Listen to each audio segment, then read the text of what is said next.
What's up, Team Heart? What's going on? Today we will talk about bikes because it has been a long time that we have talked about bikes, and specifically today we will talk about which bike I should get next. And before we do that, a quick reminder, if you're subscribed to my channel, please double check that bell icon because YouTube does this weird shit where it doesn't send my notifications properly. And please show your support to this channel by liking and commenting on my videos when you watch it. So now let's go back to the topic. And for people who have not missed my vlogs, you guys know that I'm in USA now. I've moved to USA for a purpose, which I will discuss in a different long length video later. But now, for that purpose, I need a bike, which is what we're gonna do. Decide on a bike. Okay, I will stop here and we will vlog around this area because I cannot walk and vlog and talk through this talk, walk, vlog all at the same time with the mask on because I need more oxygen, I need more airflow. So we're gonna stop here, and here's how it's gonna go. I have 5 bikes in mind. I'm gonna discuss, I'm gonna tell you what those 5 bikes are and what my thought process is behind it, and you can decide and let me know if I should get this bike or this bike or this bike. So that's what we'll do, and I want you to focus and I want you to not skip and watch the whole vlog and tell me, because this is gonna be a impact thing, you know. We're gonna have to hold on to that bike for a big exploration. So let's go. Okay, so here we go. Bike number 1, the Africa Twin. Yes, the legendary Africa Twin. Wait, you think, what is this? What is this picture? This is not Africa Twin, you're thinking? So in 2016, Honda launched this Africa Twin, like 2017 in India, after a 20-plus-year-old gap, because before that Africa Twin used to look like this. It stopped production in like 2003 and it was a 750cc, and before that it was a 650cc. Now that bike is a legend. Like, I first saw that bike in 2014 in Malaysia, and one of my friends from Hungary had it. He was on his world trip on his 18-year-old Africa Twin, and that was my first impression of the bike. And I was like, damn, 18 years, and he was the third owner, and I was like, damn, this bike, he's able to do a world trip, still world trip worthy after 18 years and 3 owners. I was impressed. I've been a fan ever since of that bike. Well, of course, that was in like 2014, and later when in 2017 that bike came to India, I was very happy to see the new version. And of course, if now I want to get one, I will be looking towards the new version. So this bike can do it all. You can do off-roads, you can do long highway trips without feeling sluggish, you can go around the world. But lake में लेके जाना है, lake cross करना है, तो boat में ही डालना पड़ेगा इसको भी. लंबी लंबी बेकार वाली बात फेंकने से कुछ नहीं होगा भाई. परसों अफ्रीका ट्विन देख के आए कहते ना? वो देख क्या जबरदस्त है गाड़ी. टाइगर ले लो फिर. टाइगर का को यार हो मेरे को. मैं सुना वो गाड़ी से जंगल, पहाड़, झील, नदी, झरने पूरे पार कर सकते कहते यार हो. लेक तो बीच में डूबते रहता ना, कैसा पार करते रहे इसको. In fact, my whole North America trip could become a little easy if I get this bike, except that I have to watch out for the weight in the off-roads, because it is not just heavy, it is also too tall for somebody like me. Because, you know, nature or God has made me like short, and it is actually easier for taller riders to do like dabs in off-road, and it is very hard for shorter riders to do that. It's like a big disadvantage that every short rider has to face. Also, I'm thinking, by getting a big bike, will I be giving up the essence of this YouTube channel, which is to do epic trips on unsuited bikes or on small bikes जिस पे लोग सोचे कि इस पे भी कर सकते हैं क्या. मैडम ने नया सेल्फी स्टिक खरीदा है भाई. Anyway, as I was saying, that's the essence of the channel, and that's what I've been doing like all my riding life, trying to do things on epic things, epic journeys, on epic explorations on smaller bikes or unsuited bikes. So what do you think? Should I do the Africa Twin? Should we go get one Africa Twin? Let me know in comments below. And now let's move ahead to discuss the next bike.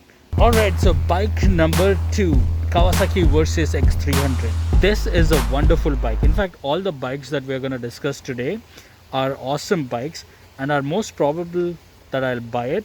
And we're not going to talk about like waste time and talk about the bikes that I'm probably not wanting to buy right now. Like I like a S1000RR, I like a Ducati Panigale, but not probable that I'll buy right now. So we're not gonna fucking waste time doing that. In fact, next week I'm gonna go and see if it stops raining. I'll probably go and test ride a couple of bikes apart from the ones that we are discussing right now, and you can see those videos too. So back to Kawasaki Versys X 300. Let's discuss it. So wonderful bike. I believe it is very underrated, especially when it came to India because of the price tag of 4.5 lakh rupees. And somewhere even I believe that maybe it's a little, but how much? I believe maybe 30,000, which they can do away by removing that plastic side pannier box that they give. That's it. Nothing more than that. But I know that people expect this bike to come at around 2.5 lakh rupee price, which is utter bullshit, guys. It cannot.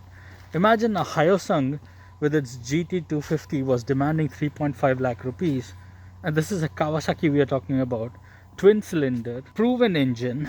How can you expect it at that price? So maybe 30,000, that's it.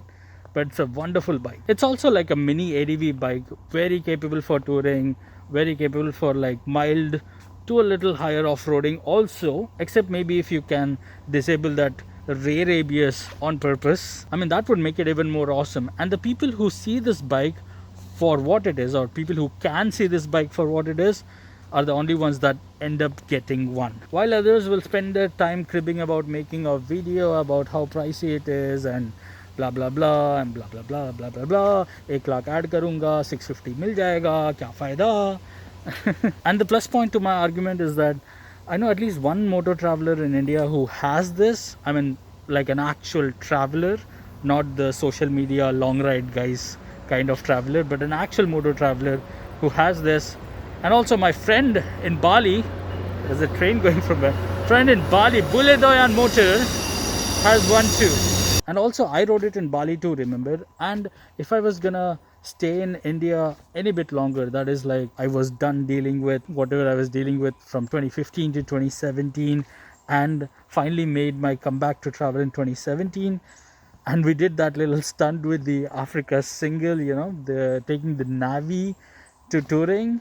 After that, if there was any bike on my mind to get it, and if I was gonna stay in India to do touring and to do more traveling, I would have definitely chosen the X 300.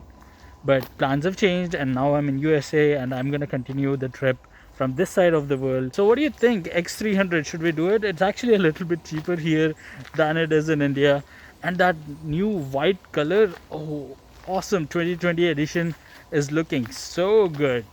Tempted. What do you think? Let me know in the comments below.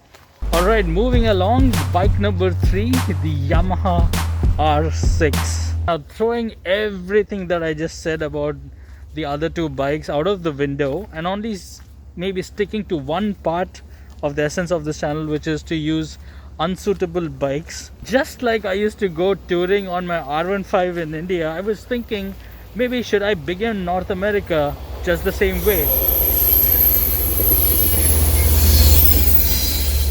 which is to get an R6 and tour on it. And I know immediately a lot of people would associate that with a wrist pain, and I know it because I used to tour on the R15. I absolutely understand it. And the R6 is way more aggressive than the R15. But I guess it could be fun just like back in the old days, because I'm a big fan of R6. Like, no, wait, scratch that. I drool when I see an R6, especially the previous gen, like 2008 to 2016. God, that was like a sexy bike. It's like made of dreams, I would say. And imagine, it never needed a mechanical change nor a visual change in those 8 years, and was still leading. So this bike is still dominating the hearts of super sport lovers around the world. So maybe I should get one. But I remember that I have a personal goal that I set for myself before I go get big bikes. I want to achieve that personal goal before I get big bikes. If not, in my own view, it will be like posing. There's limitations I set on myself. Besides, off-roading an R6 would be pain in the ass, and I know from experience of off-roading R15, as I said, R6 is way more aggressive than that. So even to do mild off-road, I will have to spend more money to do modifications to bring it to a level that even a standard street bike can do off-roading. But someday in the future, I definitely wish for an R6 in my garage, or maybe we should cancel that plan and get one now. What do you think? Now, or fulfill my personal goal first, stick to my personal goal, fulfill it, and then get the R6? What do you think? Let me know in the comments below. Actually, an idea just struck me. Should I get an R3 instead of R6? You don't see fish? Look at that thing. Yeah. Slowly walk. When it puts its head down to eat, slow steps, and then stop as soon as it looks up. I thought hibernating fish ఉంటుంది తెలుసా, ఇట్లా clay లోపల తక్కువ నీళ్ళలో ఇట్లా వచ్చేస్తుంది. And they are all actually fishing, you know, here. They are finding fish inside that clay. It's not come from, like, they didn't bring it flying from somewhere else. Now, sorry for the zoom. Yeah, look at that. That's a big one. Wait. He's gonna walk off. Ayyo, he felt bad. It's got dark and it's very cold outside. So let's head back home. We'll go back home and let's discuss about those two bikes back at home. Let's shoot at home. Chalo, ghar pe chalte hain. All right, indoor shoot. I'm gonna pick up some pace now because I know this video is already becoming long. So let's quickly discuss the other bikes that I had in mind. Bike number 4, the Honda X ATV 750. Okay, so for those who don't know this yet, Honda X ATV 750 is like a crossover scooter that can do off-roading. In simple terms, it is like an Africa Twin. But in 750cc DCT, it's a scooter that has off-road ergonomics, it's got spoke wheels, it's got adjustable windshield for touring, it's got storage, and on top of all that, it's got sexy rally styling. I was floored the day they launched this scooter and I set my eyes on it. I was like, wow, what a great looking scooter, and it can do some things. So I don't mind getting a scooter. I'm not ashamed of riding scooters. And on top of that, I did Malaysia, Singapore and half of Bali on scooters, and I wouldn't mind to continue a world trip on a scooter. Also, technically it's not completely a scooter because it's got the motorcycle engine with a DCT, and it's got a lot of stuff going in there like suspension and everything that makes it more like a bike than a scooter. So I would happily welcome having an X ATV scooter for my next bike, but I guess I don't think they sell this in USA. No, not yet. But the good news is someday if I want to get it, my partner approves of it. Do you approve of the X ATV 750? As a scooter, itla space untadi. Yes, she approves of it because there is more space in the back, so she can sit comfortably as a pillion, because she's had really hard time on the K legs that we took around in Bali, and that was her first time sitting on a motorcycle and traveling. It was very bad for her because with all the luggage and the backpack and the dirt bike seat. So yes, XADV approved. XADV gets approval. The rumors are that it may come to USA this year, so I don't know, maybe I should wait for it. And even if it doesn't, I see myself in future getting one, like either the X ATV 750 or a competing product, because right now there isn't any. So I'm thinking I'll have one X ATV, one sports bike, one dirt bike in the garage. That'll be an awesome garage to have. Approved? First we need a garage. We don't have garage. This is an apartment. Okay, so X ATV 750. Should we do it? Should we wait for it? Should we not? What do you guys think? Let me know in comments below.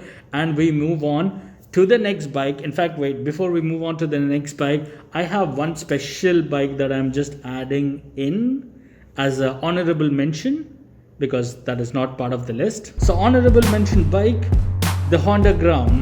Actually, this was the first bike that was on my mind while we were coming to USA, because if you remember, in India, I had the Honda Navi, yes, the 109cc, 108cc something odd 8 bhp making scooter, whose styling is inspired from Grom, and so they took the Grom styling and made a automatic scooter that makes 8 bhp for Indian market. And when it launched in 2016, I had this pun in mind I wanted to do on this big adventure bike buying. Mainly they buy it for social media value. It's like a fad. You buy a big bike, you add social media value, and you get a lot of followers and all that. So I wanted to make pun on that. So when Navi was launched in 2016, I came up with this word called Africa Single, and I plastered it on my bike. So that is like my brand thing. I wanted to just have that as a pun, and which I showed it to you guys later that year. And we also went touring on that 108cc 8 bhp making scooter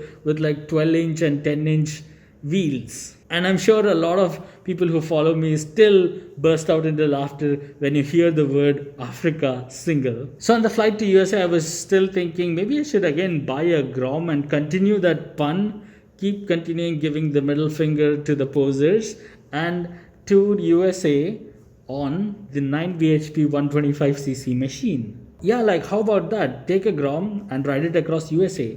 Only the problem is I don't do straight line rides, so I cannot. For me, travel has to be more exploration. So I don't want to do like one single straight line ride and call it USA is done. That I can do it in like a month and a half. But even with something as slow as Grom, if I do a straight line road ride, I can do the whole North America and South America and come back to India in 1.5 years. I can call it travel, but truly it wouldn't be travel. It's just a long ride. So if I choose Grom and I want to travel the way I travel, North America is gonna take me a couple of years, maybe like 10 years, because it's a massive continent and I don't know what my visa situation will be. Besides, I still have my Africa Single Navi in India. I did not sell it. It is stored at a friend's place. So when I come back, I can always ride that thing. I mean, I can always do mild off-roading with the Grom, just like I did with the Navi, but that can only make up for a few beautiful pictures, and it may look like, oh, I'm off-roading with the Grom so much, but truly to take advantage of being in this continent and actually exploring and actually experiencing its terrain, no, as I said, more than the picture value on social media, you got to do the experience. And that is the reason I am having to put a hold on Grom and goes in my honorable mention list rather than this actual list. So we continue this list with bike number 1, the Honda CRF 250 Rally. Now, how do I explain this bike to you? So if you guys remember Charisma, my Indian viewers might remember Charisma. Its engine is actually taken from a Honda dirt bike, the CRF 230. Charisma engine is actually detuned version of the CRF 230. So the upgrade to CRF 230 was the CRF 250, and then in 2017, the same year that I went to Bali, Honda launched a rally version of the CRF 250. They launched this in Indonesia, and when I saw the pics online, I was like, holy shit, this I want this. If anything, after Navi, if I'm thinking in terms of upgrade to carry the awesomeness of my brand, the Africa Single, I think this has got to be the bike. Also, since the time I saw this bike has been on my number 1 list of the bikes that should come to India. Honda Two-Wheelers India, if you're listening, get it done, man, get it done. So let me tell you what my interaction has been with this bike so far. When I was traveling Bali, yes, the same Bali, that series is still running on my YouTube channel right now because my videos are a little late. I wanted to test ride this bike, and my friend Bule Doyan Motor, who's in Bali, he set me up with Honda over there for me to try out this bike. And Honda was having an event, and I got an invite for the event that was happening for off-road testing of the CRF 250 Rally. But sadly, because of the timing schedule, I was on the other side of the island on the volcano, and so because of mismatch of the schedule, I missed test riding this bike, which I mentioned in one of the vlogs. And then subsequently one day we were just riding through and we were like pulling into a fuel stop, and then we just saw one guy pulling out of the fuel stop with this bright red, beautiful looking bike. And then I took a closer look and I was like, holy shit, this is the bike. It's like a small ADV. No, wait. The only thing that is small about this thing is its displacement. It is a tall ADV. Actually, it's a dirt bike. It's not an ADV. It's a dirt bike that is legal for the road. And it looks quite capable. Like, it's got a proven engine. It's got upside down forks. It's got that off-road wheels with off-road like spoke wheels.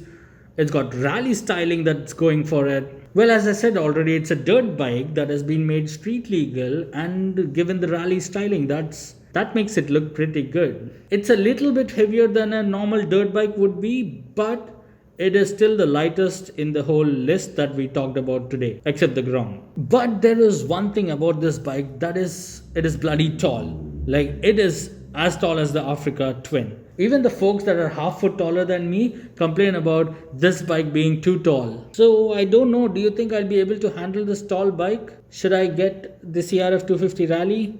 What do you guys think? Let me know in the comments. Well, whether it's a yes or no, give this video a thumbs up. So there you go. This is the list of the bikes that I'm interested in right now. And next week I will go around dealership to find other bikes, apart from this list, other bikes that fit our category, which is the unqualified bike or the small bike category. I'm gonna go around and see if I can try out a couple of those bikes. I'll see if I can record some videos test riding those bikes.